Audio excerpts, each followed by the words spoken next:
A primeira fuga em massa de um presídio brasileiro ocorreu no dia 20 de junho de 1952. Ao todo, 129 presos fugiram do Instituto Correcional da Ilha Anchieta e alcançaram as praias de Ubatuba, no litoral norte de São Paulo. Desses, 108 seriam recapturados, 15 mortos e 6 tidos como desaparecidos. A rebelião e fuga em massa da Ilha Anchieta, sem precedentes na história das prisões no Brasil, ganhou destaque na imprensa na época e depois foi tema de filme e de diversas obras literárias. Em 2018, o historiador Dirceu Franco Ferreira publicou o livro Rebelião e Reforma Prisional em São Paulo, uma história da fuga em massa na Ilha Anchieta em 1952. Quem eram os presos que se rebelaram? A fuga foi planejada? Havia um líder? O que os presos recapturados disseram no inquérito policial? O que se sabe sobre o uso de tortura no presídio naquela época? E afinal, o levante da Ilha Anchieta pode ser considerado um movimento social? Eu conversei com o historiador sobre essas e outras questões.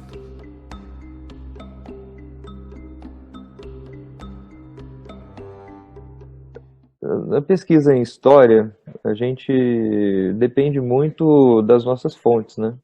Enfim, o historiador sem chamadas evidências não escreve nada novo.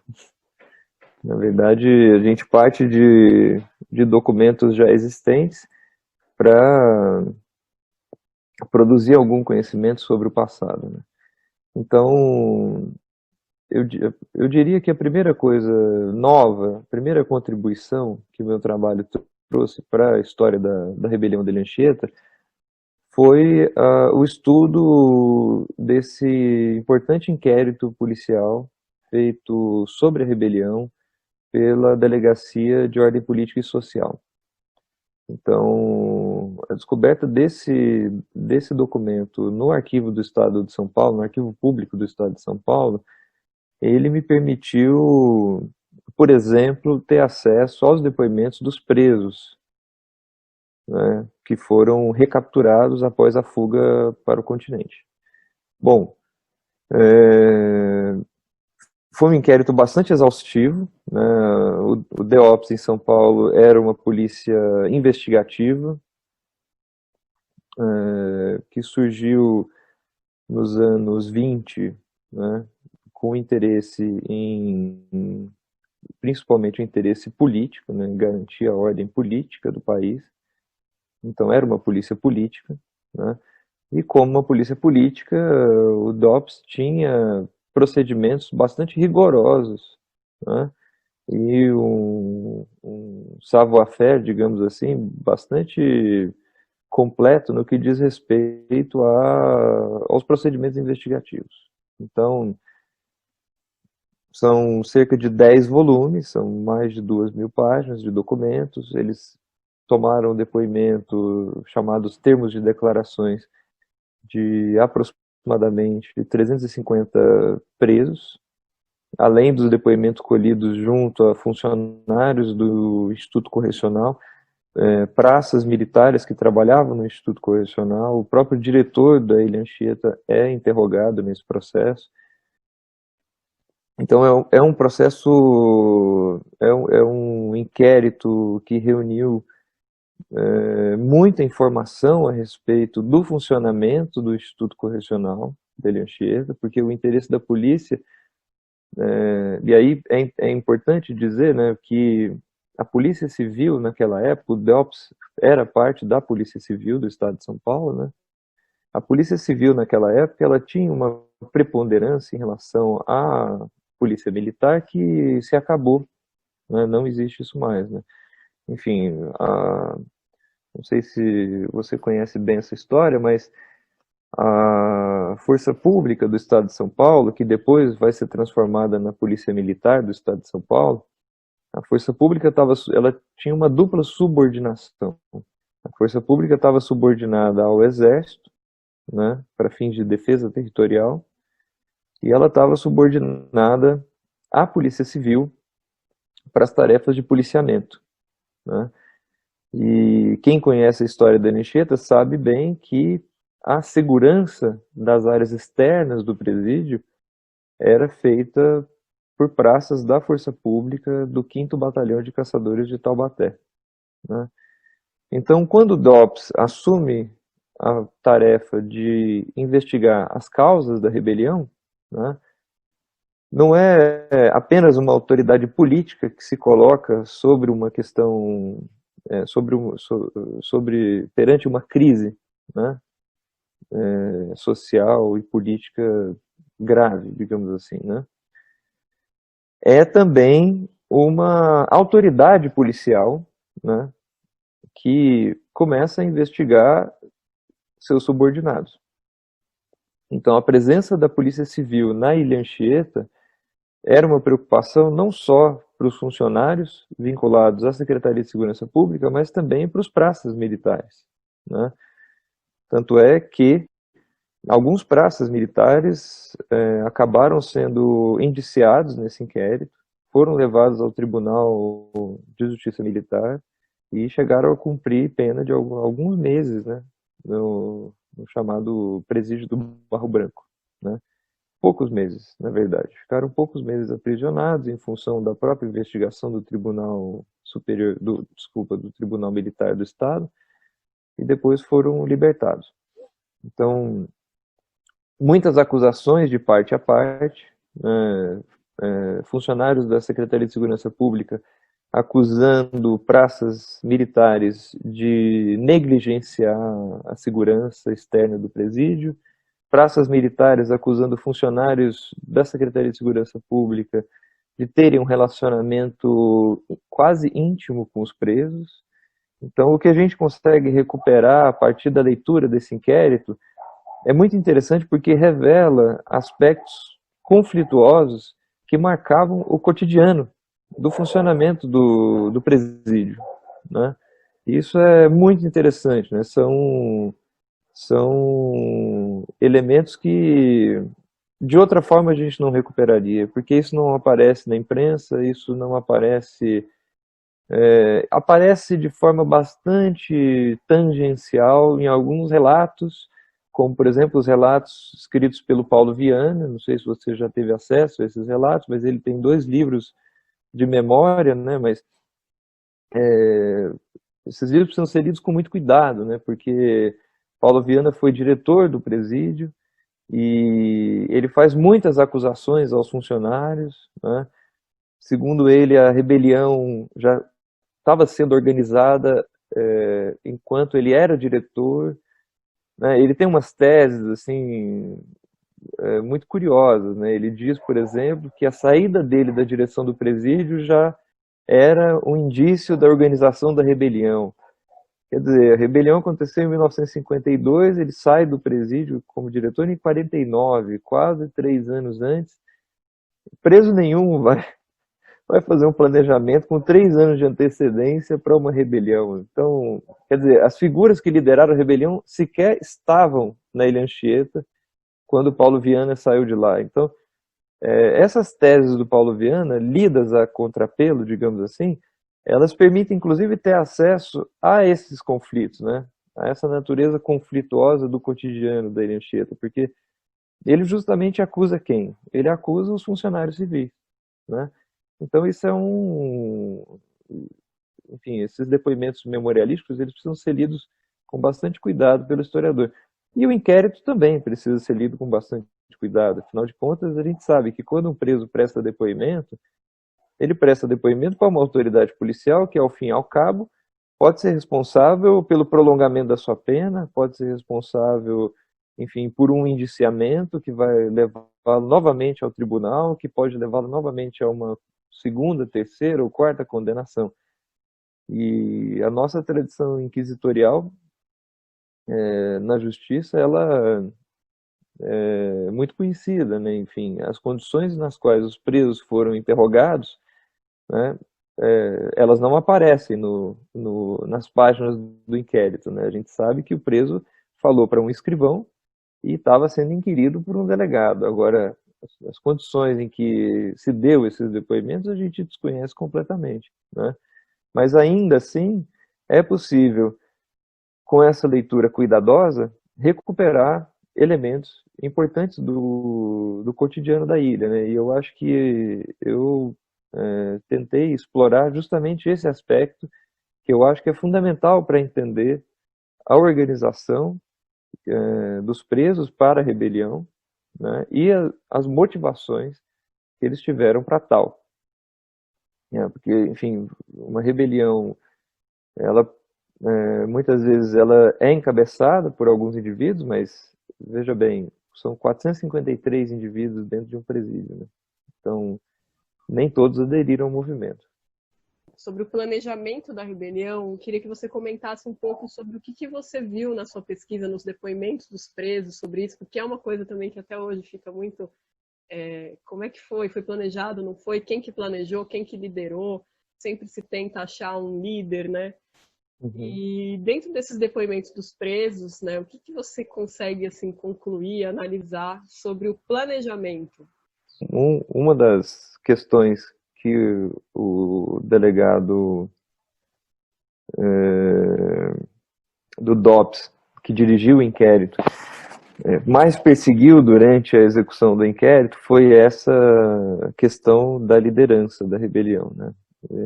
Isso era uma preocupação para as autoridades, né? Enfim, fechar a questão sobre a liderança, né? Porque isso tinha um impacto na opinião pública muito grande, né?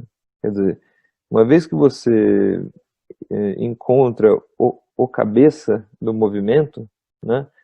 É mais fácil você dar uma resposta para a opinião pública, né? E dizer, olha, encontramos a origem do mal, digamos assim. Então, isolando, eliminando esse mal, a gente elimina todo o resto, né? Quer dizer, uma resposta fácil, uma resposta simples, né? Uma resposta, digamos assim, sedutora, né? Porque a opinião pública também, ela, de alguma maneira, ela estava sensibilizada para perceber as coisas dessa forma, né? E quando você lê o depoimento dos presos, na verdade ninguém liderou a rebelião. Nenhum preso admite que liderou a rebelião, né? Enfim, nenhum deles vai dizer eu fui o herói que liderou esse movimento, porque não se tratava de um movimento político em primeiro lugar, então nenhum deles ia auferir ganhos assumindo a liderança ou dizendo que encabeçou, que coordenou, enfim, que orientou a massa carcerária no sentido de se rebelar. Enfim, é óbvio que eles fogem dessa questão, né? Os presos não admitem em momento algum, mesmo aqueles que são considerados cabeças do movimento pela imprensa na época, pelas autoridades e tal, eles negam até a morte. Alguns literalmente negam até a morte a, a, a liderança do movimento. O João Pereira Lima, ele foi, digamos assim, pela narrativa oficial, colocado como o grande líder do movimento, né? Tanto é que isso gerou uma certa dificuldade para localizar o inquérito do DOPS no arquivo do Estado, porque afinal de contas o, os inquéritos eles ganharam uma classificação original que foi mantida na organização da documentação do DOPS quando ela foi transferida nos anos 90 para o arquivo do Estado. Então você tem prontuários de presos, né, que enfim, são arquivados pelo nome do indivíduo, né, objeto daquele prontuário, e você tem esses outros documentos, como os inquéritos, por exemplo, que muitas vezes são arquivados pelo nome da questão sobre a qual, da questão que moveu o inquérito, né? No caso do inquérito da Ilha Anchieta, ele foi arquivado como se fosse um prontuário. Ele foi arquivado no nome do João Pereira Lima. Então isso gerou uma dificuldade. Assim, eu tive que fazer algumas visitas ao Arquivo Público do Estado até conseguir localizar o inquérito do DEOPS, porque justamente eu fazia buscas pelos termos da Ilha Anchieta. Então, Instituto Correcional da Ilha Anchieta, rebelião na Ilha Anchieta, fuga da Ilha Anchieta. E eu nunca localizava. Eu falava, mas não é possível que eu não localize esse inquérito. E aí uma dica de uma funcionária do arquivo, que foi a dica preciosa, foi justamente dizer, olha, procura pelo nome de um dos investigados. Eu falei, bom, eram 453 presos, né? Uma centena fugiu para o continente. Isso estaria equivalendo no nome de quem? Claro, eu já tinha lido a imprensa, eu já sabia, enfim, muita coisa a respeito da rebelião a partir da leitura dos jornais. E o nome do João Pereira Lima, ele aparecia com mais destaque do que outros. Ele foi o primeiro que eu tentei e assim eu consegui localizar o inquérito. Então,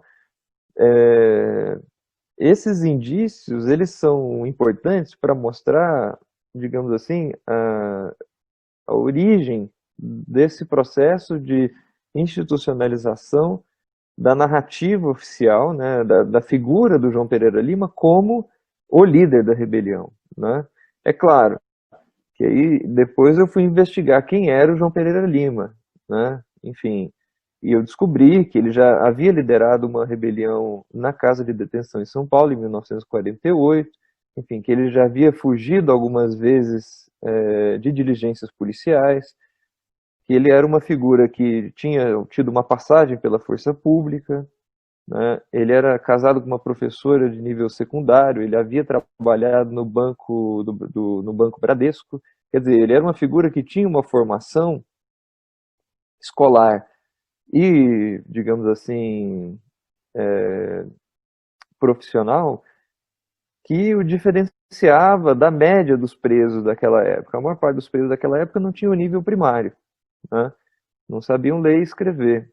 Quer dizer, e a imensa maioria desses presos, né, não eram de alta periculosidade, muito menos tinha essa característica de enfrentamento das forças da ordem, né? Então, o João Pereira Lima, eu começo a reconstituir essas figuras que foram parar na Ilha Anchieta em 1951, 1952, justamente para mostrar que a Ilha Anchieta passa a ser usada como espaço de isolamento, né, desses presos considerados incorrigíveis, inadaptáveis, desses presos para os quais o poder público afirmava que não tinha solução. Quer dizer, então a Ilha Anchieta começa a adquirir essa característica, né, de presídio de isolamento, né? Simplesmente, né? Quer dizer, a ideia era transformar aquele espaço insular, né, cercado de água, etc., numa espécie de Alcatraz brasileira, de onde os presos receberiam uma punição mais severa, não só pelo isolamento, mas também pelo tratamento rigoroso que era destinado a esses presos chamados incorrigíveis, inadaptáveis, etc. E aí, pelo inquérito, eu consigo recuperar uma série de elementos que permitem afirmar, por exemplo, que esses presos recebiam uma dupla, uma tripla punição no espaço do encarceramento da ilha. Então, além da cela isolada, por exemplo, o Portuga, geralmente os presos inadaptáveis ou incorrigíveis, ou seja, esses que eram transferidos para a ilha por questões disciplinares, né, e que já estavam presos na penitenciária do Estado ou na casa de detenção, esses presos eles ficavam, em média, 15 dias numa cela isolada, né? E, enfim, a ilha tinha 15 celas isoladas e não tinham direito a banho de sol, alimentação restrita, enfim, uma punição bastante rigorosa. E a gente sabe, por exemplo, de elementos como Portuga, né, que também é considerado um dos líderes da rebelião, né? A gente sabe de figuras como Portuga, que ficou mais de 3 meses numa cela isolada, né? A gente tem, por exemplo, eu recupero a narrativa do China Show, o Jorge Floriano, que, enfim, narra com detalhes para as autoridades policiais os espancamentos que ele sofria na Ilha Anchieta, né? Então, esses elementos dos depoimentos dos presos, eles são importantes, né, para entender um pouco as motivações, né, que levaram esses presos a se organizar numa rebelião e numa fuga em massa, que não é uma coisa, é uma coisa extraordinária, né? Isso não é uma coisa que acontece, não é do cotidiano das prisões, né? Isso não é uma coisa comum. E quando a gente lê as narrativas escritas pelos militares, como você bem lembrou, o que a gente encontra é uma tentativa de naturalização do comportamento dos presos, né? Então, muitas vezes eu conversei, por exemplo, com o Samuel, que me ajudou muito na pesquisa, inclusive, me apresentou muitos dos filhos da ilha, me apresentou o Chagas, me apresentou o Escoteiro, que foram figuras importantes também para a construção dessa narrativa, né? Eu perguntava para o Samuel, por que os presos fugiram? E ele dizia, ué, que basta estar preso para querer fugir. Mas, e é claro, ele não deixa de ter razão. Afinal de contas, né, quem está preso não quer estar preso, né? Não é algo que ninguém queira. No entanto, não se trata de uma fuga corriqueira, né? As fugas corriqueiras aconteciam na ilha, né? A gente tem narrativas desde os anos 30 de presos que fugiam a nado, por exemplo. Não era nada surpreendente um preso fugir a nado da ilha. Isso era muito comum, aliás. Mas eram fugas individuais, né? A fuga coletiva, ela tem uma outra característica, né? Ela é de uma outra natureza, ela implica uma outra organização, né? Então, eu comecei a querer entender isso. Por que a fuga coletiva e não a fuga individual? O João Pereira Lima podia fugir sozinho, né? Era jovem, tinha preparo físico, podia nadar e alcançar o continente. No entanto, eles optaram por uma fuga em massa. E o inquérito, então, ele me ajuda a responder essas questões, né? Veja bem, o historiador, ele não é capaz de recuperar a história tal qual ela aconteceu, né? O historiador, ele recupera fragmentos do passado, ele se aproxima do que aconteceu, mas ele não pode ter a pretensão de dizer que aquilo foi daquela forma, né? Então, a partir dos elementos que eu recuperei, né, não só do inquérito, mas também das narrativas dos memorialistas e da imprensa, né, é que eu consigo constituir uma narrativa. Então, a princípio, eu parti da ideia de que esse foi um movimento organizado e foi um movimento planejado. Então, em todo movimento organizado, em todo movimento planejado, existe uma racionalização, né? Existe um cálculo dos riscos, né, do que pode acontecer. E existe um estudo da rotina, né? Então, a primeira questão que a gente tem que se colocar é por que os presos fizeram a rebelião no dia 20 de junho de 1952 e não no dia 19 de junho, ou no dia 18 de junho, ou no dia 21 de junho, né? Então, por que esse dia? E nesse dia específico, às sextas-feiras, né, era o dia em que a ilha recebia mantimentos vindo de Santos, né, mantimentos que abasteciam o presídio. Então, tinha uma lancha que chegava de Santos, trazendo mantimentos às sextas-feiras, né? E isso era anunciado, isso era notório, isso era conhecido. Enfim, a gente está falando de um espaço de aprisionamento em que o que acontece na escola é sabido no pavilhão 4. O que acontece na casa do diretor é sabido no pavilhão 3 ou no hospital. Quer dizer, a gente está falando de uma comunidade prisional. A gente não está falando de um presídio urbano, onde muitas vezes a circulação da informação é comprometida pela narrativa, né? Enfim, você tem uma circulação da informação sobre o cotidiano da prisão que é que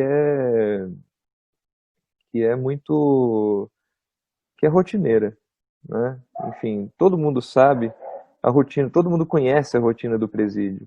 da Ilha Anchieta, todo mundo conhecia. Quer dizer, os presos eram a principal força de trabalho que existia na Ilha Anchieta. E como principal força de trabalho, eles estavam nas casas dos funcionários, eles estavam nas casas dos militares, eles trabalhavam na pesca, e trabalhando na pesca, eles chegavam ao continente.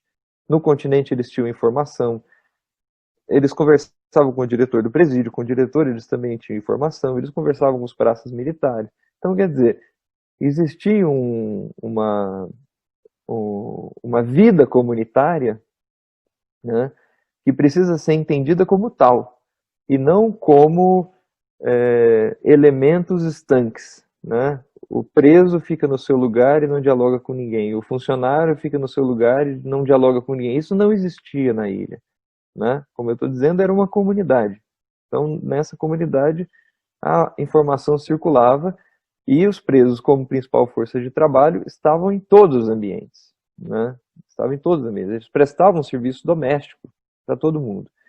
Então, não havia nenhum segredo, digamos assim, sobre o cotidiano do abastecimento da ilha que fosse um grande mistério. Não, isso era normal, isso era cotidiano, isso circulava. Então, os presos sabiam que a Ubatuba chegaria na sexta-feira e que, além da Ubatuba, eles teriam disponível a Carneiro da Fonte, que era a lancha própria do presídio, né, uma embarcação com capacidade para cerca de 40 pessoas, claro, superlotada, né, com capacidade para cerca de 40 pessoas, que eles podiam usar na fuga. Né. Mas, de novo, isso não explica tudo, porque né, uma fuga em massa, ela comporta, ela implica num risco muito maior para esses presos, porque uma fuga em massa também pode gerar uma repressão em massa, né? E a união de forças repressivas muito mais contundente, né, do que uma fuga individual. Então, quer dizer, havia um interesse de produzir um impacto sobre aquela instituição prisional que está para além do interesse individual na conquista da liberdade. Né?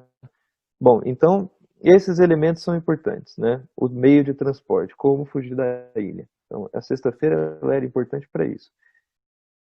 Segundo lugar, junho, pelo que eu pude perceber no inquérito policial, junho foi um mês excepcional, como costuma acontecer geralmente no mês de junho. Né? Muitos policiais pedem para voltar para casa das suas famílias, para as festas juninas. Né? Enfim, muitos policiais, muitos funcionários também fazem o mesmo, a maior parte deles era morador de Taubaté, né? Poucos de Ubatuba, a maioria era morador de Taubaté. Inclusive o Paulo Viana, que já não era funcionário da ilha, narra na história que ele conta, que ele estava em Taubaté quando ele soube da rebelião, né? E o que eu percebi pelo inquérito policial é que houve uma redução na guarda e uma redução no número de funcionários naquele mês de junho, que não era algo excepcional, era algo corriqueiro em função desses pedidos prolongados, né, de afastamento em função das festividades, em função de pedidos de licença-prêmio, enfim, de férias, etc. Outro elemento importante, né, é que uma parte da equipe de busca do presídio, não sei se você conhece a história do escoteiro, mas o escoteiro, ele era na época, o Antônio Francisco Alves, né, era na época uma espécie de vice-chefe de disciplina da Ilha Anchieta, né? O chefe de disciplina era o Portugal de Souza Pacheco e o escoteiro fazia um trabalho de apoio ao chefe de disciplina. E o escoteiro era uma figura com muitas habilidades, né? Ele tinha lá sempre que um preso fugia, né, o escoteiro era mobilizado e ele mobilizava alguns guardas para junto com ele sair, né, na tentativa de recaptura desse preso fugido. E naquela semana, também de forma não surpreendente, o escoteiro estava no continente com uma equipe de buscas à procura de um preso fugido, né? Esse é um elemento importante, né? Bom, outro elemento importante, e aí é fundamental, né, para a organização da rebelião, é que, surpreendentemente, isso sim é um aspecto extraordinário, uma grande lacuna, na verdade, que eu ainda não entendi o que aconteceu. Geralmente a turma que saía do presídio para fazer o transporte da lenha cortada no Morro do Papagaio, geralmente essa turma era composta de 50 a 60 presos, né? E a rotina era essa, né? Às sextas-feiras, os presos saíam para fazer o transporte dessa lenha, justamente porque era o principal recurso, né, do funcionamento do presídio. Existia uma pequena usina, né, enfim, essa usina ela servia para muitas coisas, mas não dava conta de tudo. Então, basicamente, a cozinha era alimentada pela madeira cortada pelos presos no Morro do Papagaio e nos arredores do presídio. Então, esse era um trabalho muito importante e ele era um trabalho que, além da pesca, né, depois da pesca, era o trabalho que requisitava o maior número de presos. Mas geralmente nessa média de 50 a 60 presos eram deslocados do quadrado do presídio, né, formavam a chamada turma da coleta da madeira, da lenha, né. Então, no dia 20 de junho de 1952, saíram aproximadamente 120 presos para fazer a coleta da madeira. Isso também é alguma coisa que soa muito estranho, porque ninguém explica por que no inquérito isso não aparece uma justificativa plausível para esse número tão excessivo de presos para a coleta da madeira. Bom, e ali foi, né, o, o momento em que os presos precisavam para estourar a rebelião. Essa turma de 120 presos foi escoltada por 2 soldados armados e 2 funcionários civis desarmados.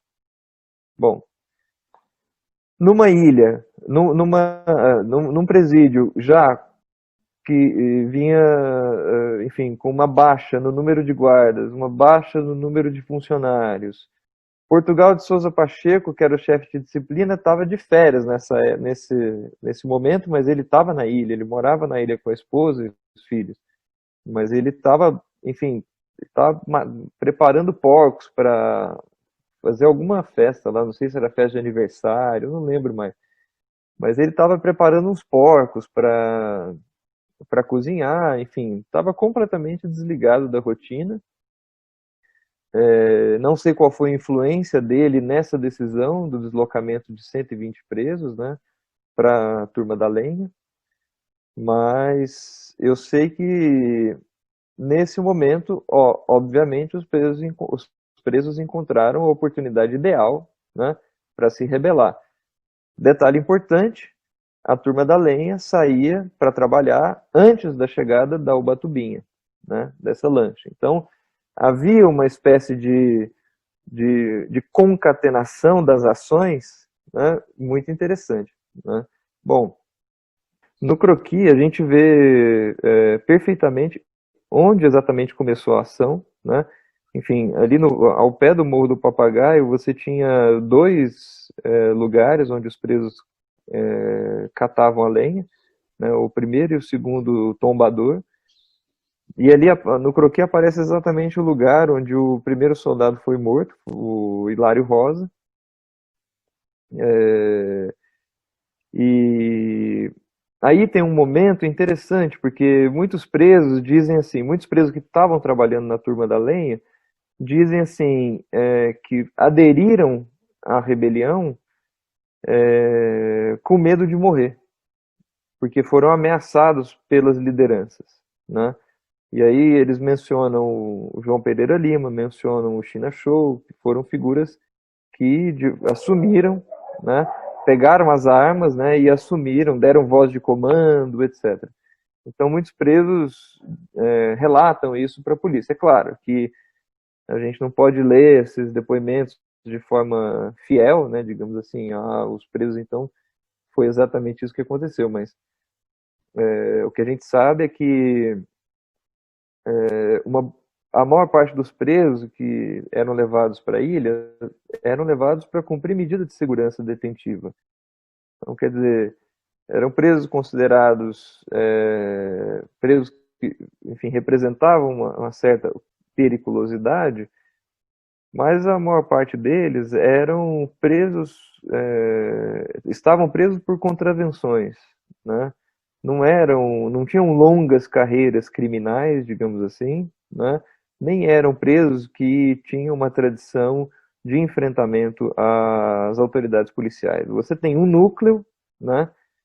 Que é formado por esses Etel Pinheiro, João Pereira Lima, Portuga, Diabo Loiro, que são essas figuras que já eram notórios fujões da polícia, né, fujões de cadeias, né, que tinham experiência em organização de rebeliões e que se encontraram na ilha, né, em função dessa política de deslocamento feita pelas autoridades penitenciárias de deslocar para a ilha esses presos considerados inadaptáveis, né? Então, a gente sabe que esse núcleo, sim, tinha essa tradição em fazer esse tipo de movimento. Agora, a maior parte dos presos, não. A maior parte dos presos era condenado, muitas vezes, por alcoolismo, por vadiagem. Então, não eram presos que tinham essa mesma, esse mesmo histórico, digamos assim, né? E estavam lá, né? Estavam lá e tiveram que optar entre ficar na ilha, né, ou se rebelar junto com os outros presos e fugir para o continente. Foi um momento decisivo, digamos assim.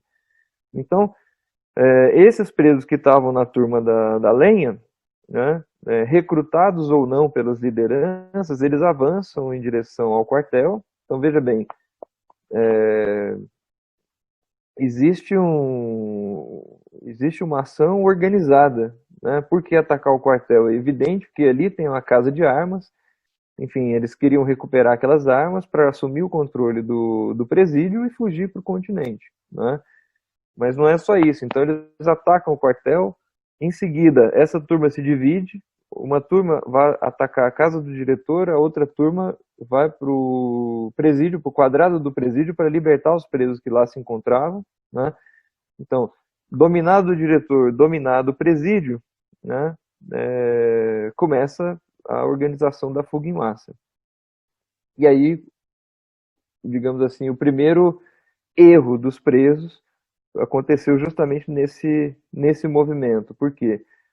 Se a intenção era aproveitar a Ubatuba para fugir para o continente, né, os presos atearam fogo ao prédio da administração, né? Eles queimaram os papéis, né, queimaram os prontuários, porque, enfim, ali estava o histórico de condenações, o histórico disciplinar, tudo isso.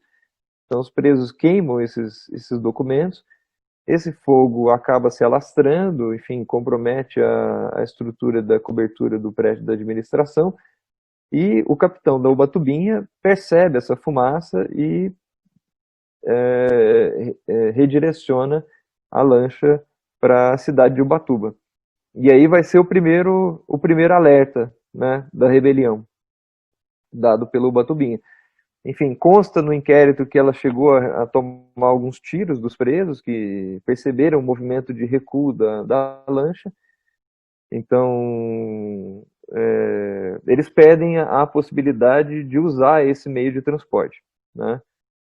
Então, eles têm o quê? Eles têm cerca de 30 canoas, né, alojadas no barracão da pesca. Eles têm essas 30 canoas, aproximadamente 30 canoas, e tem a Carneiro da Fonte, que era a lancha do presídio, né?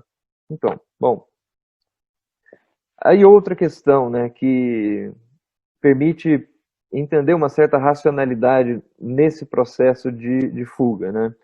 Você veja que, acompanhando as mortes que aconteceram durante esse movimento, um movimento bastante violento, né, como é, né? Uma rebelião não é um movimento de, enfim, não é um movimento que acontece sem violência, né? Mas era uma violência, por exemplo, dirigida. A gente pode perceber que ela era dirigida em dois sentidos, né? Primeiro, todos aqueles soldados que se colocaram como obstáculo para os presos, né? Ou foram gravemente feridos ou foram mortos, né? Muitos soldados, você conhece alguma coisa da história da ilha, você sabe, muitos soldados fugiram, né? Muitos soldados se esconderam em casas de funcionários, muitos soldados fugiram para o mato, outros para o continente, né? E, no entanto, não foram perseguidos para serem mortos barbaramente, né? Isso podia ter acontecido, porque, afinal de contas, depois que os 129 presos fugiram para o continente, né, vamos considerar que pelo menos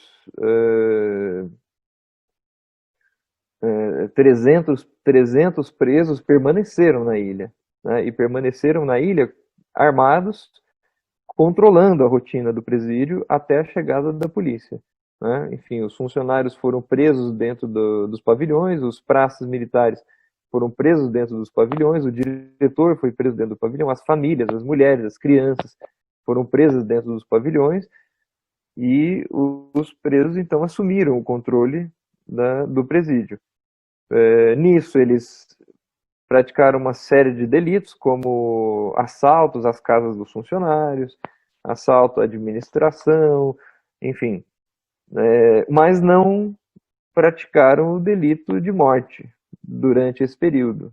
Então, quer dizer, eles estavam o presídio estava sob o comando deles, né? Eles poderiam ter feito o que eles bem entendessem com aquela comunidade, né? No entanto, eles velaram sobre a vida de uma boa parte daquela comunidade, de funcionários, soldados e militares, né? Enfim, funcionários, soldados e familiares, né? Desculpa. Porque justamente aí também implica um cálculo político, né? Um cálculo das consequências, né? Quer dizer, tudo que nós fizermos a partir de agora, né? Se a gente não vai fugir do presídio, tudo que a gente fizer aqui dentro depois pode ser usado contra a gente, evidentemente, né? Enfim, todo delito praticado por eles pode resultar em novos processos, pode resultar em novos inquéritos, pode resultar em novas condenações, né? Então esses presos guardam essa comunidade, inclusive como estratégia de barganha, né? Os presos depois vão entrar na narrativa das memórias policiais como aqueles que estavam ao lado da administração, né? Os presos amigos da administração, né? E não sei se eles eram amigos da administração, mas eles calcularam muito bem os riscos que implicava, por exemplo, em maltratar aquela comunidade. Bom, o fato é que, além dos soldados e funcionários mortos por se colocarem como obstáculo aos presos rebelados, outros foram mortos por vingança, né? E essas mortes por vingança, elas também são reveladoras de um cotidiano de violência, né, que se manifesta nos depoimentos não só dos presos, mas também dos funcionários e dos soldados, né? Então, quer dizer, presos que durante a rebelião buscaram soldados específicos, funcionários específicos para espancar. Então você tem, por exemplo, o caso do Mocoroa, que, enfim, entra no quadrado, ele já estava livre, podia fugir, no entanto ele entra no quadrado e vai espancar um soldado, né, como vingança. E ele diz isso. E ele diz isso, sem o menor problema. Ele diz isso para a autoridade policial. Ele fala, espanquei porque era espancado por ele, né? Então, o próprio China Show, por exemplo, relata o tipo de violência que ele sofria, né? Mas ele, evidentemente que ele não assume nenhuma das mortes, né, que aconteceram, mas o inquérito conclui que ele foi o responsável pelo assassinato do Portugal de Sousa Pacheco, né? E, enfim, você tem então nas próprias mortes que aconteceram durante a rebelião, isso precisa ser considerado. Você tem um processo de racionalização, digamos assim, o que contraria, em parte, essas narrativas que dizem que a rebelião, primeiro, foi, claro, alguns dizem, foi organizada com 3 anos de antecedência, um movimento de larga escala, etc, etc. O que eu acho que não foi organizada com tanto tempo de antecedência, eu acho que ela foi organizada com alguns meses de antecedência, isso sim, mas não com tantos anos, né? E que foi uma selvageria brutal, que os presos mataram todos, enfim. A imprensa da época, muito sensacionalista, por exemplo, dizia que Portugal de Souza Pacheco foi esquartejado, castraram o Portugal de Souza Pacheco, enfim. E eu tive acesso a todos os laudos do Instituto Médico Legal e não tem traço de nenhum tipo de selvageria feita com os corpos, né, nenhum tipo de barbarização feita com os corpos dos soldados. Né, isso não acontece. Eu não vou te mandar as imagens nem divulgar, porque eu acho que isso é coisa que a gente não divulga, mas isso consta no inquérito policial, as fotos dos cadáveres constam no inquérito policial, e os laudos do Instituto Médico Legal também constam no inquérito policial. Então, pelo inquérito, a gente percebe que muitos foram mortos ou por pancadas na cabeça, mas a maioria mortos por projétil, né, por tiro. Né? Então, é isso, né, um movimento bastante violento, né, mas que comporta um nível, um grau de racionalização que sem ela ele não teria sucesso, digamos assim, né? Por parte da polícia também houve assassinatos, né, de presos Uhum. que acontecem de forma extraoficial, assim, né? Não é eles não poderiam fazer isso, né? A missão da polícia seria recapturar os Uhum. presos e restabelecer a ordem, mas em muitos casos que a gente sabe aí pelas narrativas, houve assassinato por parte de policiais dos presos, dos fugitivos, né? Eu queria que você comentasse o que você pesquisou sobre isso e sobre a punição desses policiais também, né? Eles foram responsabilizados pelas mortes que eles cometeram, aí pelos presos que eles assassinaram. Como se deu isso depois, né? O julgamento dos policiais também, não só dos presos, né?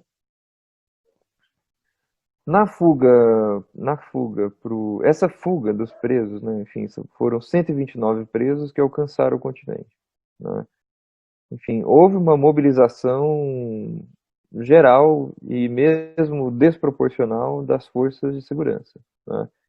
Então, por exemplo, bom, as três forças, né, a Marinha, o Exército e a Aeronáutica foram mobilizados, a Polícia Marítima foi mobilizada, a Polícia Civil foi mobilizada, a Força Pública foi mobilizada, enfim, do Rio de Janeiro foi deslocado um submarino para fazer, enfim, estudo da costa, das imediações, né? Então, houve uma intensificação, digamos assim, né?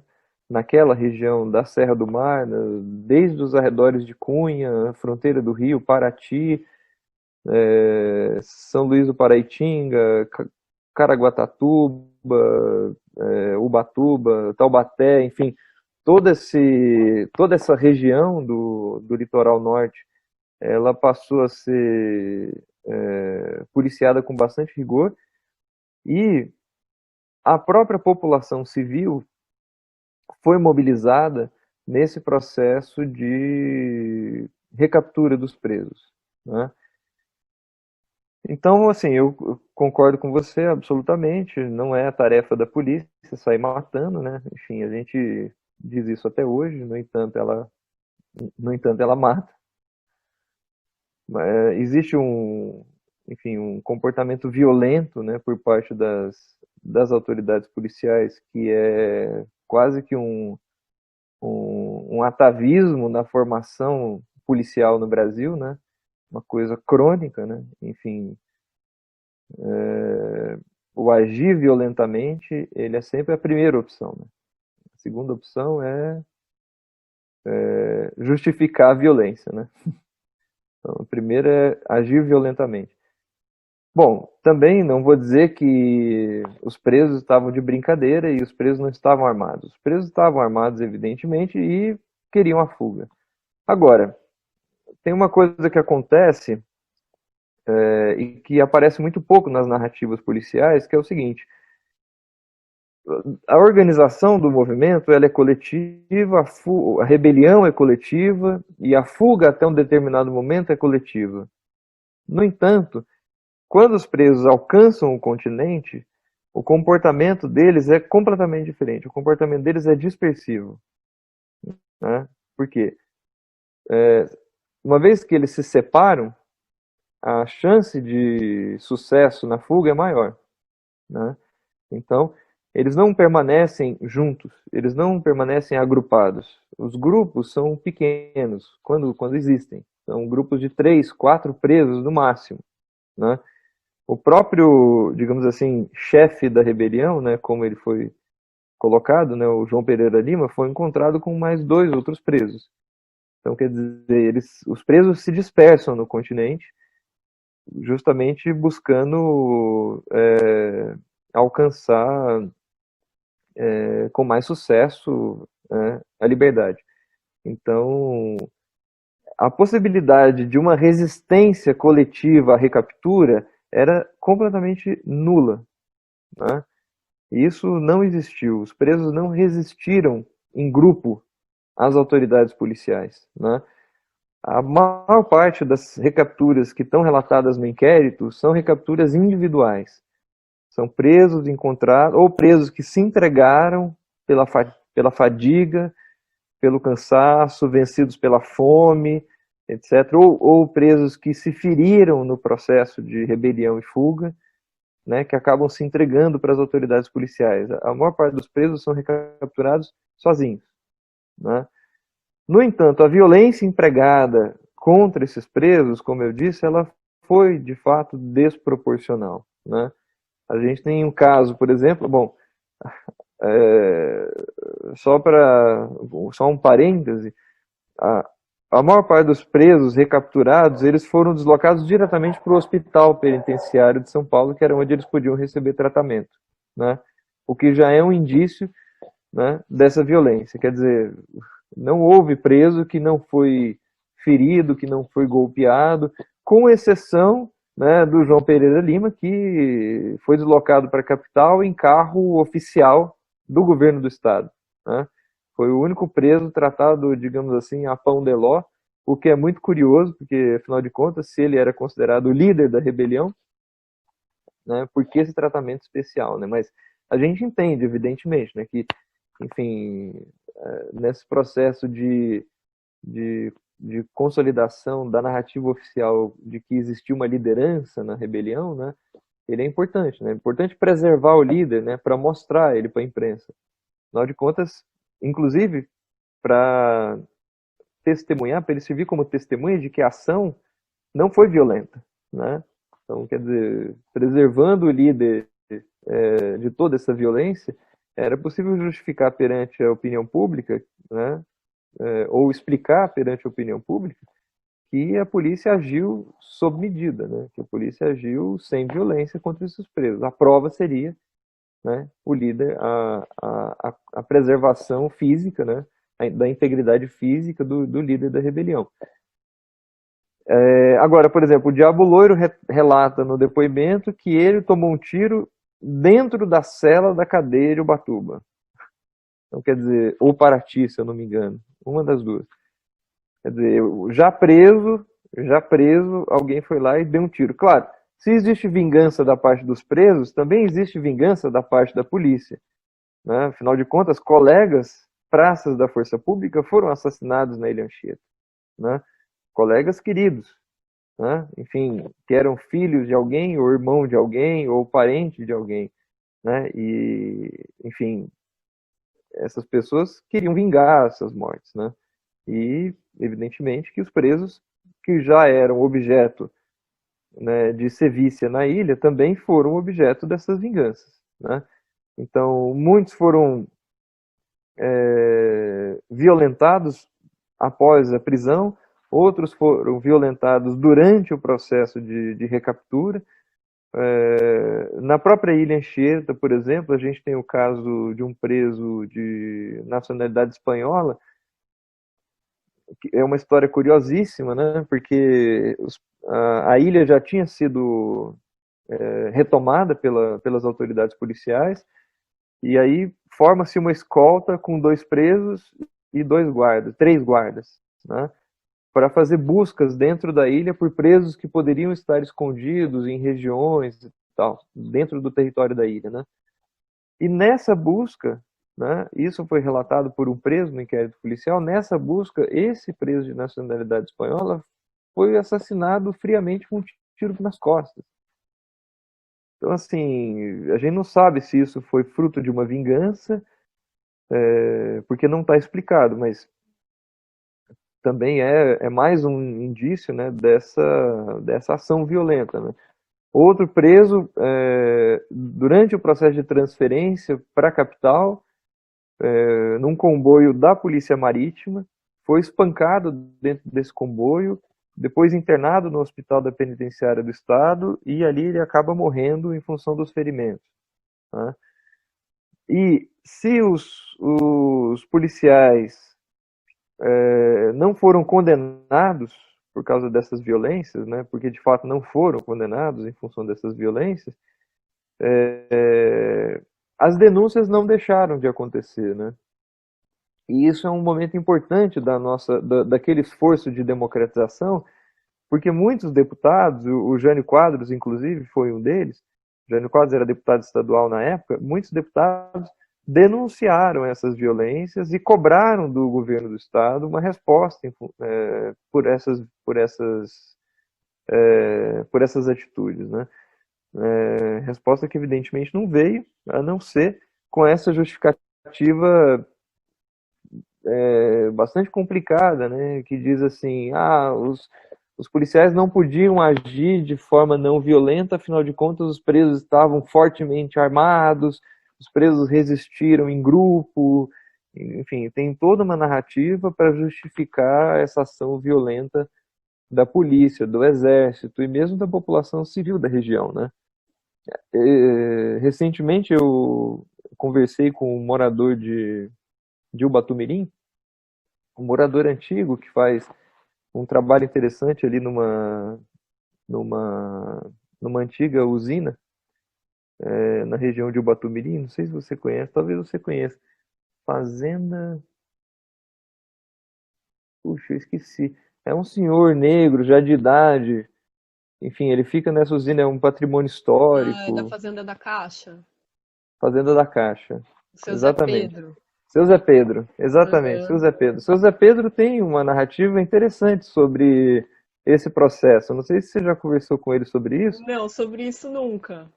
Pois é, então, eu fui conhecer a Fazenda da Caixa, assim, por curiosidade de turista mesmo, né, enfim. E aí eu conheci a figura e comecei a conversar com ele sobre isso e perguntei, há quanto tempo o senhor mora aqui e tal? O senhor estava aqui na época da rebelião da Ilha Anchieta, e ele comentou que ele era menino, evidentemente, né, e estava eu não lembro exatamente da história, porque eu sequer peguei um registro disso, né, sequer anotei ou gravei essa conversa, mas talvez valesse a pena tomar um depoimento do seu Zé Pedro. Mas ele conta que ele estava dormindo numa casa de Caiçara, numa das noites em que a polícia fazia buscas ali na região, né, litorânea, e ele disse que a casa começou a ser alvejada. Ele começou a ouvir gritos lá de fora e a casa começou a ser alvejada por tiros da polícia e tal, e ele se jogou no chão e tinham cerca de 4 ou 5 pessoas dentro da casa. Depois ele descobriu que 2 dessas pessoas eram presos fugidos da ilha, estavam dormindo na mesma casa. É uma história curiosíssima. Mas é isso também, né? Uma dimensão dessa violência, né? Quer dizer, antes de dar voz, antes de pedir para as pessoas saírem da casa, etc., primeiro você atira, depois você pergunta, né? Então, é muito surpreendente, né? Ouvir isso, esse tipo de depoimento desses moradores antigos de Ubatuba, né? Porque eles não tinham envolvimento nenhum com a rebelião, né? E sofreram com essa violência, né? Tem um outro relato que eu encontrei no Correio Paulistano da época de uma família que estava na Dutra, na Via Dutra, num carro com, na verdade era uma espécie de uma caminhonete, né, com uma capota traseira fechada, e essa família estava se deslocando para São Paulo, na direção de São Paulo, né, não sei se é exatamente para São Paulo, mas isso aparece na reportagem do Correio Paulistano, e o carro foi alvejado pela polícia, assim, sem mais, porque os policiais desconfiaram que na carroceria dessa caminhonete podia ter presos da Ilha Anchieta. Então, quer dizer, as consequências dessa ação violenta, ela não foi sentida só pelos presos, né? Quer dizer, houve um terror gerado, claro, pelo medo da ação dos presos, o que os presos poderiam fazer com as populações locais, né, no continente. Isso foi muito alimentado pela rádio, muito alimentado pela imprensa na época, né? Enfim. Mas também houve um terror provocado pelos agentes da repressão, né? Que muitas vezes atiravam a esmo, né? E perseguiam pessoas que não tinham relação nenhuma com o presídio ou com a fuga dos presos, né? Então, isso, enfim, foi um evento bastante traumático, né, para as populações da região na época, porque, enfim, você não sabe exatamente de onde vinha a violência, né? Então, é muito complexa essa relação, né? Você me perguntou também dos presos, né? Se eles foram condenados, etc. Assim, isso, os que não morreram, né, nesse processo, eles foram indiciados no inquérito. O inquérito indicia aproximadamente 40 presos em função da fuga e da rebelião, né? Agora, uma série de outros inquéritos são levantados e conduzidos para o juiz de Ubatuba em função dos assaltos que foram feitos pelos presos durante a rebelião. Então, muitos presos. Depois foi feito um pente fino nos pavilhões, né? A polícia percorre pavilhão a pavilhão e encontra maços de dinheiro, encontra roupas, encontra sapatos, encontra objetos pessoais de valor dos familiares, das famílias que viviam na ilha. Enfim, é feito um pente fino em cada pavilhão e os presos, alguns presos são então indiciados e condenados por causa desses assaltos, né, desses roubos feitos durante a rebelião, né? Isso também é importante dizer, né, que a coisa não atingiu, quer dizer, essa investigação não atingiu apenas os presos que fugiram para o continente ou que lideraram a rebelião, né? Ela atingiu também os presos que permaneceram na ilha, né, os chamados amigos da força, os amigos dos funcionários, enfim. Esses presos foram alvo de investigação e foram punidos disciplinarmente no presídio e punidos em novos inquéritos e processos na justiça, né? Também E pelas mortes que eles provocaram. também pelas mortes. Ainda que muitas delas não era possível provar, não foi possível provar efetivamente a autoria de muitas mortes, né? O juiz se baseou em indícios da investigação para condenar determinados presos, né? E aqui eu acho que é importante mencionar o caso do China Show, que foi indiciado pela morte do indiciado e condenado pela morte do Portugal de Sousa Pacheco, né? E é interessante porque tem uma acariação no inquérito policial entre o China Show e o João Pereira Lima. Essa acariação é muito curiosa, porque o João Pereira Lima acusa o China Show de participar de algumas mortes e vice-versa, né? Numa espécie de tentativa de se livrar de acusações mais pesadas, enfim. Então eles são acariados, eles são colocados frente a frente na penitenciária do Estado para saber exatamente quem estava mentindo ou não, né? Isso é um momento interessante. O João Pereira Lima se retrata no final das contas, dizendo que para ele era impossível dizer quem tinha assassinado Portugal de Sousa Pacheco.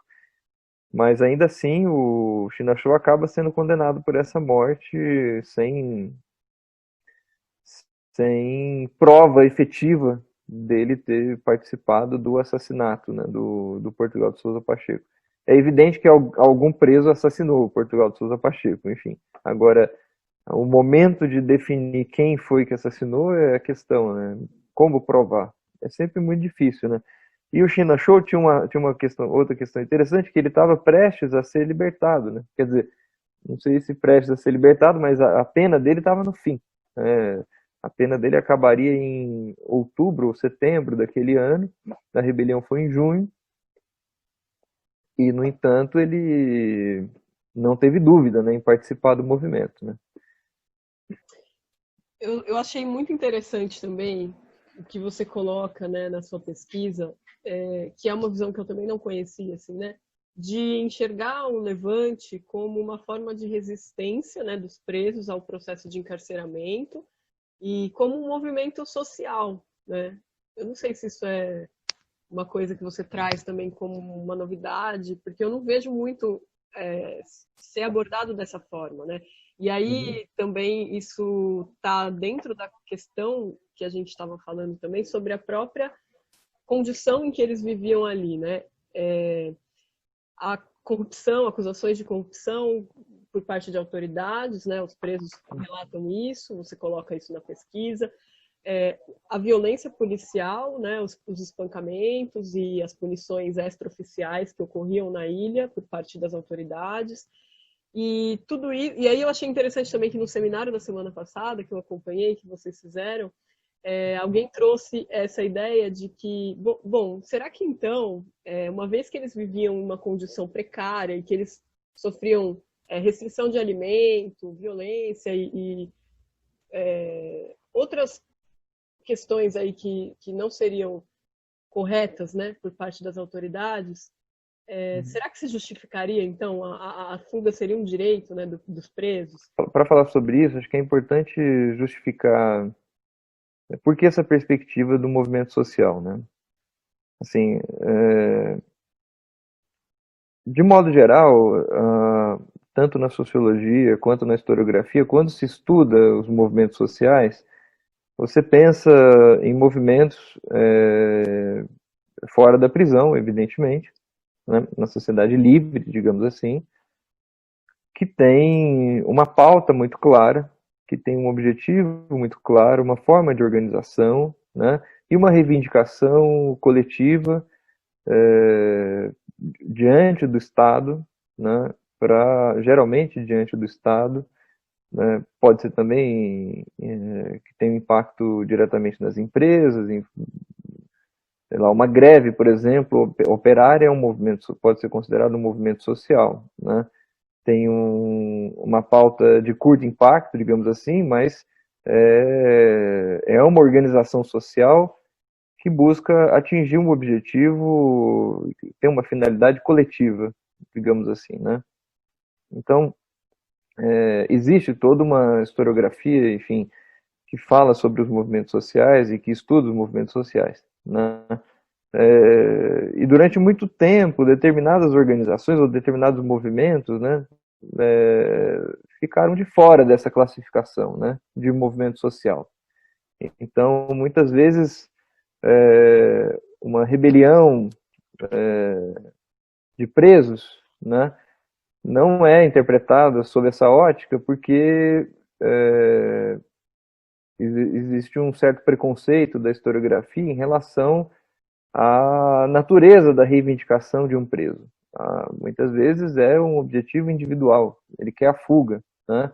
Ou ele está reivindicando, enfim, melhorias nas condições do encarceramento e, afinal de contas, por que isso seria legítimo se ele é um indivíduo que não se submeteu à ordem institucional, legal do Estado, né? Quer dizer, se ele se coloca como inimigo do Estado, como ele pode reivindicar perante esse mesmo Estado, de forma legítima,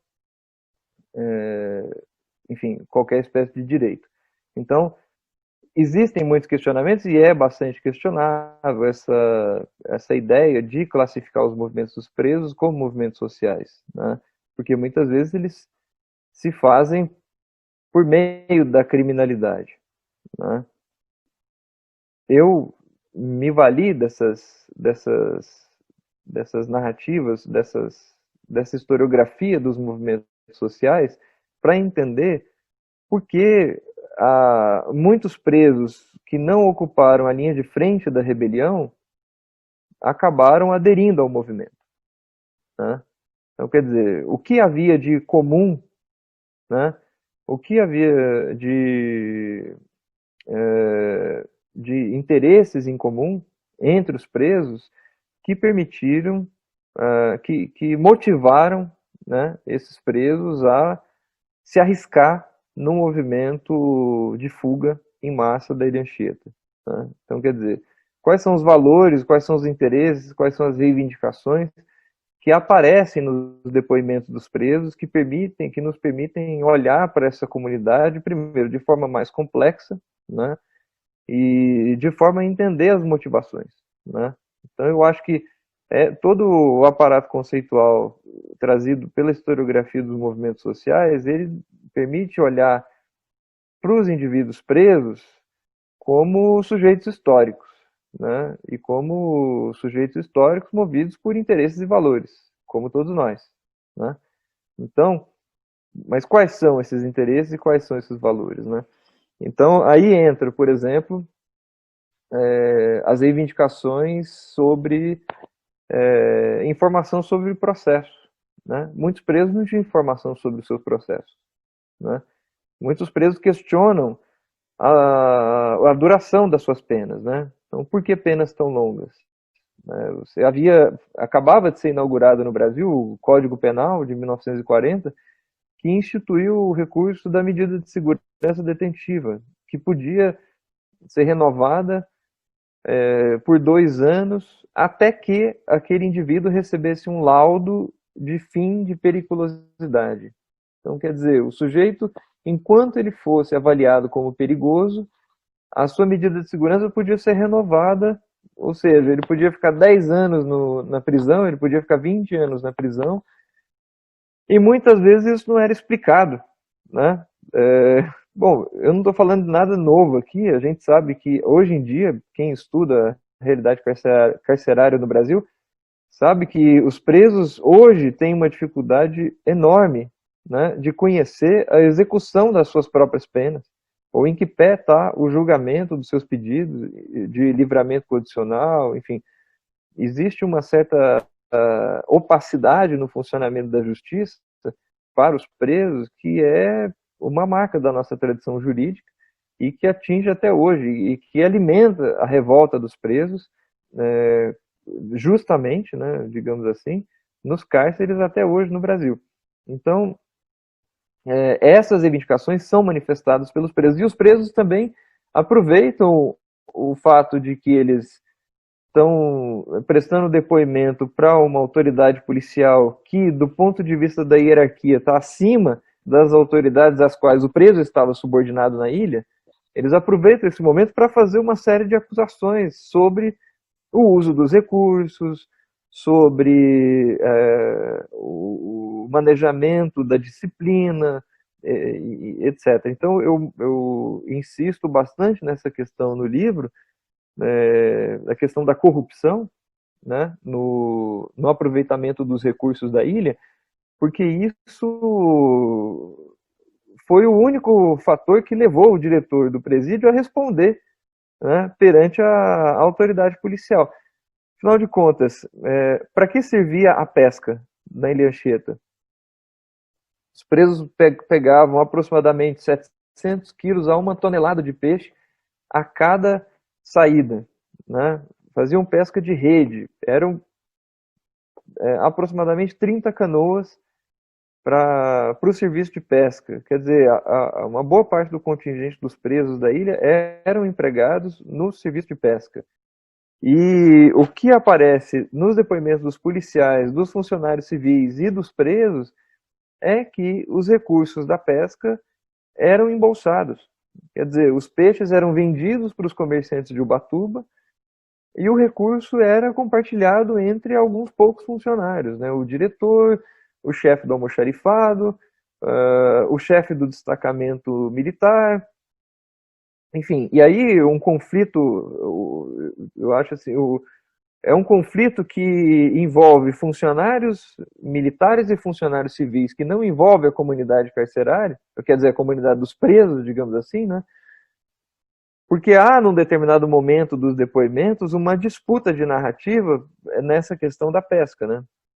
Quer dizer, eles se acusam mutuamente de fazer um mau aproveitamento dos recursos da pesca, né? E muitos funcionários vão dizer, quando o diretor era militar, só os militares aproveitavam desses recursos. Agora que mudou a direção, que o diretor é civil, uma boa parte dos militares ficou de fora do negócio. E não só, né? Quer dizer, há de fato um rompimento no status quo do cotidiano do presídio quando se troca o diretor militar por um diretor civil, né? Por quê? Uma questão que era muito cara à comunidade da Ilha Anchieta, que era a possibilidade de ter uma residência na ilha e a possibilidade de usufruir do trabalho do preso nas suas casas, isso é limitado para os militares a partir do momento em que o Sadi Ferreira se torna diretor do presídio. Então, isso mostra, por um lado, que havia uma situação conflitiva potencial entre funcionários civis e militares, né? E mostra, por outro lado, que havia, da perspectiva dos presos, né, a percepção de uma fragilidade nessa administração e, portanto, uma brecha para a organização de um movimento maior de rebelião e fuga, né? Então, assim se articula um movimento entre os presos, né? Então, você tem não só uma equipe, né, um grupo que planeja, pensa e executa o movimento de rebelião e fuga, como você tem um sentimento comum que cria uma espécie de identidade entre os presos que os mobiliza para essa fuga, né? Afinal de contas, por que 5 presos, ou 4 presos, ou 3 presos vão ser capazes de subjugar uma comunidade de 453 indivíduos, obrigando essas pessoas a se rebelar e a fugir? Quer dizer, não é a força da arma que faz isso, não é a força do grito que faz isso. Quer dizer, existe uma série de valores e interesses que produz um amálgama na comunidade carcerária e que a mobiliza para fugir, que a mobiliza para arriscar a vida. É um tudo ou nada. A gente não está falando de um movimento de reivindicação de direito que acontece fora do espaço de restrição de liberdade, né? Quer dizer, um movimento social que acontece num espaço sem restrição de liberdade, ele tem uma outra natureza, isso é evidente, né? Agora, quais são as condições específicas, né, disso que eu estou chamando de movimento social, organizado pelos presos? A gente tem que lidar com isso. Quer dizer, a gente pode até achar, por exemplo, que o primeiro comando da capital é pura criminalidade. A gente é livre para pensar o que a gente quiser. Agora, isso não dá conta, né, de explicar por que que esse movimento ganhou a força que ganhou, né? Ou chegou a dominar 90% das prisões do estado de São Paulo, ou 99,9% das prisões do estado de São Paulo, que é o que a gente tem hoje. Então, assim, a chave da pura criminalidade, ela pode satisfazer a necessidade de alguém dizer, ah, são todos criminosos. Agora, para mim, isso é uma resposta fácil, isso é uma resposta simples. Eu acho que as respostas simples, elas não dão conta da realidade que é complexa. A realidade não é. A gente pode ver a realidade como sendo simples, binária, por exemplo. Tem muita gente que acha que a realidade está dividida entre bem e mal, né? Agora, né, enfim, eu acho que as coisas são mais complexas do que isso. Então, em nenhum momento da minha tese, por exemplo, se você ler, em nenhum momento eu digo, eu procuro achar culpados pela rebelião, né? E aí, quando você vai para as narrativas memorialísticas, em função do grau de envolvimento identitário dos militares, né, enfim, eles nutrem uma identidade muito grande em relação aos soldados que foram mortos, em relação à corporação militar, enfim. Claro, a corporação militar é uma corporação, é, enfim, autoritária, né? Enfim, o sujeito não pode falar contra a corporação, ele não pode criticar a corporação. O sujeito, tanto é que você tem aí a falta de expressão dos militares gera uma série de traumas nos policiais, enfim, tem uma série de suicídios que acontecem e não são à toa, quer dizer, é uma corporação estruturada na violência, né? E na violência, inclusive, dentro da corporação, para silenciar esses policiais em relação aos problemas que existem dentro da corporação, né? Então, assim, é claro, é óbvio que uma narrativa memorialística escrita por um militar, ela vem carregada desse espírito corporativo. É natural que isso aconteça, né? E aí as narrativas dos militares vão dizer, ah, a culpa é do Sadi, que ficava dando tiro em passarinho. A culpa é dos funcionários civis, que ficavam acendendo cigarro de preso, que tinham uma relação amistosa com os presos, porque os militares não. Os militares eram disciplinados, os militares, então tem todo um discurso laudatório em relação à corporação e um discurso muito crítico em relação aos civis, né? E eu não faço isso, eu estou para além disso, né? Eu quero entender os processos. E não existe um culpado, né, pelo que aconteceu na Ilha Anchieta. O que aconteceu na rebelião foi um movimento planejado pelos presos, em função de condições específicas que estavam dadas naquele momento, muitas vezes nos meses que antecederam a rebelião e muitas vezes no dia da rebelião, né? Vamos colocar, por exemplo, a gente tem sempre que pensar na possibilidade que as coisas poderiam ter acontecido de outra forma, né? Vamos supor que a comunidade, a turma da lenha naquele dia não fosse composta por 120 presos, mas por 30, por exemplo. Aconteceria rebelião?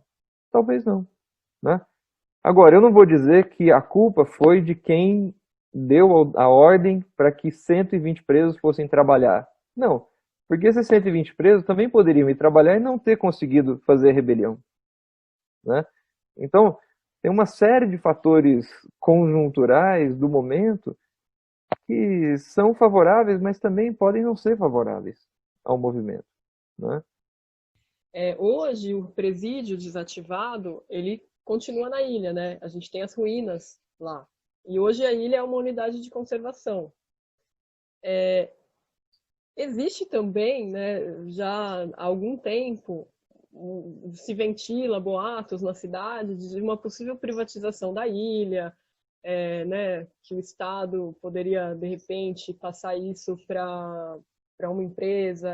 O que você acha sobre a importância da preservação ou não, né, das ruínas do presídio? Olha, isso é uma questão bastante polêmica, né? Eu queria começar respondendo assim. É uma questão bastante polêmica e difícil opinar, né? Eu acho que os tomadores de decisão, muitas vezes eles se baseiam num convencimento da população, né? no interesse das comunidades em relação àquilo que deve ou não ser feito com esses espaços, né? Eu acho, minha opinião como historiador, de que aquilo deve ser preservado.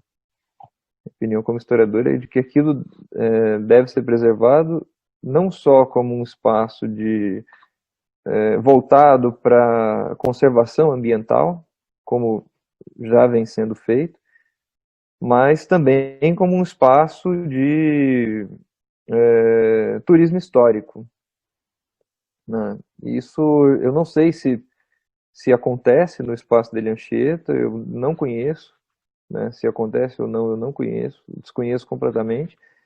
Mas a gente tem algumas experiências que são muito bem sucedidas. Por exemplo, a Ilha Grande fez um museu penitenciário que é modelo, enfim, muitas histórias foram recuperadas e hoje as pessoas podem fazer turismo na Ilha Grande, seja para acampar, para conhecer o meio ambiente, para, enfim, fazer turismo ambiental, mas também faz turismo histórico, né? Histórico, sociológico, de memória, enfim. Eu acho que a Ilha Anchieta tem muita história para contar, né? Eu acho que aquelas ruínas, elas são um marcador físico importante dessas histórias que a ilha tem para contar. Enfim, muitas instituições prisionais funcionaram ali, não só o Instituto Correcional, quer dizer, nós temos presídio político da Ilha Anchieta, colônia correcional da Ilha dos Porcos, enfim, tem, enfim, toda a história dos indivíduos que passaram por ali. Eu acho que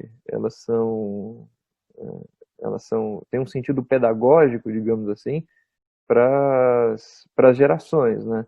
Enfim, a Austrália, por exemplo, que foi um grande presídio britânico no século XIX, ela faz uma espécie de dark tourism, que é a ideia de que você visite ruínas, enfim, de lugares marcados pela extrema violência, lugares marcados, enfim, por essas condições de aprisionamento, muitas vezes marcados pela existência do trabalho escravo, enfim, lugares que foram marcados pela morte, né? Então, tem esse sentido do dark tourism que é muito forte na Austrália hoje, né? E que pode alimentar projetos futuros para a Ilha Anchieta, né?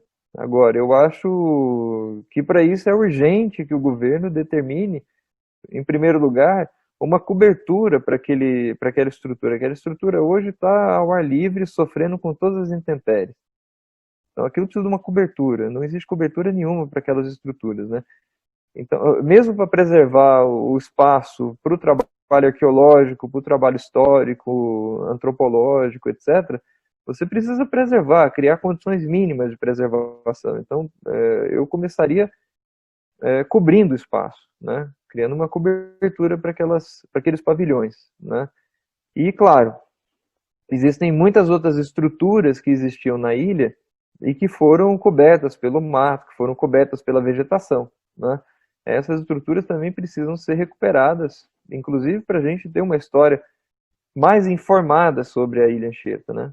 E aí, ainda sobre o livro, eu fiquei muito curiosa sobre a capa do livro, a foto da capa. Eu queria que você comentasse Sim, quem é essa pessoa e qual é a história dessa fotografia.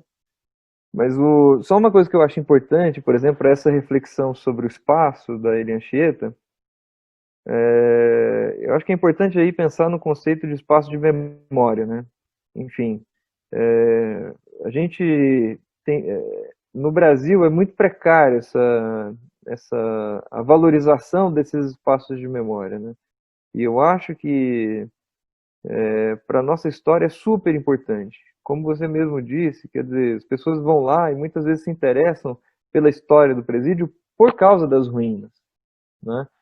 Uma vez que você tira aquelas ruínas, quer dizer, você reconfigura o espaço de tal forma que aí sim vai sobrar o que se contou sobre aquilo, né? E muitas vezes o que se conta sobre aquilo fica nas bibliotecas, aparece nos jornais, mas não aparece no espaço, né? essa presença física desaparece, né? Então eu acho que é fundamental a preservação, inclusive para isso, né? Para você institucionalizar um espaço de um lugar de memória, como você tem, por exemplo, em Auschwitz, como você tem, por exemplo, na Austrália com o Dark Tourism, como você tem no Rio de Janeiro, na Ilha Grande. Enfim, eu acho que é fundamental isso, né? Você definir esses marcos, né?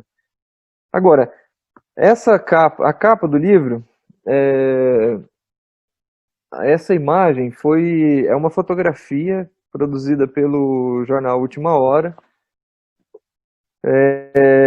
na cadeia de Ubatuba. É uma série de fotografias. O jornal Última Hora doou cerca de 130 fotografias para uma comissão parlamentar de inquérito que foi instaurada na Assembleia Legislativa do Estado em 1952, que também foi objeto de análise na minha pesquisa. Então o jornal Última Hora fez essa doação justamente para alimentar o trabalho de investigação dos deputados, né? Que naquela época foram visitar a Ilha Anchieta, entrevistaram presos, enfim, fizeram um trabalho investigativo bastante completo também, equivalente um pouco ao trabalho feito pela polícia, mas menos exaustivo, evidentemente, né? Enfim, a CPI foi instaurada se eu não me engano, em agosto de 52. Na verdade, o decreto, o pedido de instauração da CPI foi logo no começo de julho, 30 de junho e 1º de julho. Mas a CPI, a comissão da CPI visita a Ilha Anchieta em agosto de 52 e eles entregam o relatório final em outubro de 1952. Então eu usei uma boa parte dessas fotografias na pesquisa, não na publicação, mas eu estou usando muitas dessas fotografias agora na pesquisa do doutorado. E infelizmente eu ainda não consegui identificar quem é o preso retratado na imagem. Eu diria que eu estou perto de identificar quem é esse preso, porque eu encontrei ele em outras fotografias, analisando, fazendo comparações entre as próprias fotografias, eu encontrei esse preso em outras fotografias. E é uma série de fotos muito interessante, porque muitas delas foram fotos, não foram instantâneas, foram fotos encenadas. Então, tem casos interessantíssimos, que eu estou analisando agora no doutorado, e, enfim, depois eu posso contar quando eu tiver concluído a tese, mas tem casos interessantíssimos, assim, da equipe de reportagem do Última Hora, produzir cenas de perseguição, produzir cenas de presos nas celas dos presídios em Ubatuba, mesmo na Ilha Anchieta, que parecem instantâneos, mas que não foram instantâneos, ou seja, não foram flagrantes, digamos assim, né? Foram mais peças de teatro, de um teatro que se queria produzir na imprensa do que um retrato imediato daquilo que estava acontecendo, né? Então, mas é uma série bastante interessante. Ela está toda arquivada agora, né? Na verdade, ela estava arquivada na coleção Gabinete do Governador, no arquivo administrativo do Estado, mas ela foi transferida para o acervo histórico da Assembleia Legislativa.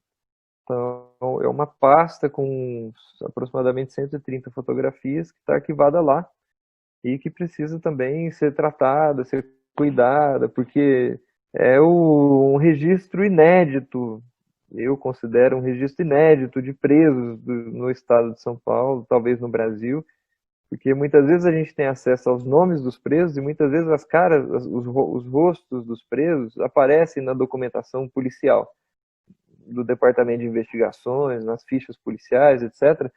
Mas você não tem as imagens dos presos de corpo inteiro, você não tem a fisionomia dos presos que não seja naquelas fotos congeladas, né, de frente, de lado e tal. Então essas fotos, elas, de forma inédita, elas trazem a possibilidade de mostrar os presos mobilizados de outra maneira, né? Então, e claro, elas também são uma testemunha da violência, daquilo que aconteceu com eles, porque apesar de algumas fotos terem sido encenadas, muitas dessas fotos foram produzidas em flagrante. Então, tem fotos de presos sendo espancados, isso fotografado na praia de Ubatuba. Tem fotos de presos feridos, enfim, presos sendo tratados pela enfermaria, enfim, muitos cadáveres são retratados nesse conjunto de imagens. Então, é um conjunto bastante importante, né, para pensar a história da rebelião na Ilha Anchieta, né? E essas imagens são importantes porque muito do que foi proposto como solução para as prisões em São Paulo naquela época se baseou nas narrativas sobre as rebeliões, né? Se baseou nas narrativas, nas histórias e nas imagens produzidas sobre os presos e sobre as prisões de São Paulo, né? Então, a Ilha Anchieta teve um papel fundamental, quer dizer, a rebelião da Ilha Anchieta teve um papel fundamental nisso, porque ela foi farta em produção de histórias, ela foi farta em produção de imagens sobre os presos, e principalmente no sentido de consolidar essa ideia de uma categoria incorrigível de presos, né, de uma categoria inadaptável, né, de um preso que não se recupera por nenhum, que não é recuperável por meio de nenhum regime penal, né. Então isso deu vazão, por exemplo, para alimentar projetos de prisão de segurança máxima, isso deu vazão para alimentar projetos de instauração da pena de morte no Brasil. Claro que não, a pena de morte não vingou, evidentemente, mas houve muito debate na época sobre a legitimidade de se instaurar a pena de morte em função de existir uma categoria de indivíduos que não é recuperável, né? Quer dizer, que expunha de forma bastante evidente o fracasso da instituição prisional, né? E aí, quando as autoridades se veem diante de um fracasso explícito da instituição prisional, a resposta é sempre, quer dizer, a resposta foi, né, muito excessiva, digamos assim, né? Então, se a pena de morte não foi instaurada de forma oficial, né, ela passou a funcionar em alguns espaços de encarceramento de forma bastante velada, né, como aconteceu, por exemplo, na Casa de Custódia e Detenção de Taubaté, Custódia e Tratamento de Taubaté, né, onde então aconteceu uma segunda grande rebelião de grande impacto em 1961. Né. Não sei se você conhece um pouco dessa história, mas ela foi tão impactante quanto a rebelião de Anchieta, mas não foi tão falado, digamos assim, né? Porque, enfim, não teve fuga em massa, nada disso, mas morreram muito mais presos em Taubaté do que na Ilha Anchieta, por exemplo. Quantos presos foram mortos na Ilha Anchieta, assim, pelos registros oficiais durante a rebelião ou por conta da rebelião? Olha, os registros oficiais dão conta de 15 presos mortos e 6 presos desaparecidos, né? Esses 6 presos desaparecidos teriam fugido para o continente e nunca mais encontrados. Eu acho bem curioso. Eu ia fazer uma pergunta sobre isso exatamente, né? Será que a gente pode dizer então que para esses 6 presos a fuga foi bem sucedida? A gente não sabe mesmo Não nada. sabe, a gente não Eu fiquei sabe. até pensando assim, imagina se, sei lá, né? Essas pessoas ficaram vivendo aí e a gente nem Né? sabe, né? Então, isso é muito curioso, né? Porque, por exemplo, eu percebi a partir de um determinado momento que recuperar narrativas de presos ou conseguir entrevistar um preso que tenha vivido na Ilha Anchieta seria uma tarefa bastante difícil, né? Pelo menos o pessoal que hoje trabalha com a recuperação da memória da Ilha Anchieta, basicamente são os filhos da ilha, né? não há entre eles um esforço de recuperação dos presos e dos seus familiares, né? Eu acho que isso seria super interessante, né? Se a gente conseguisse resgatar narrativas dos presos que passaram pela ilha, né? E assim, tem figuras, por exemplo, como o João Pereira Lima, eu não sei nem se está morto. Provavelmente, porque ele hoje estaria com, sei lá, talvez, ele é de 18, eu acho, ou de 22. Ele é por aí, o nascimento do João Pereira Lima. Mas ele ficou preso na penitenciária do Estado até os anos 80. Então, quer dizer, outras figuras que moravam na ilha, mais jovens que ele, por exemplo, talvez estejam vivas, né? Eu acho que isso seria um esforço interessante para recuperar e para, enfim, construir de forma mais interessante, eu acho, né? Esse lugar de memória, né? Com Sim. depoimentos não só de militares e seus familiares, mas também depoimentos de funcionários civis, que aparece pouco também nas narrativas, né? Depoimentos de ex-presos, né? Isso seria bastante interessante.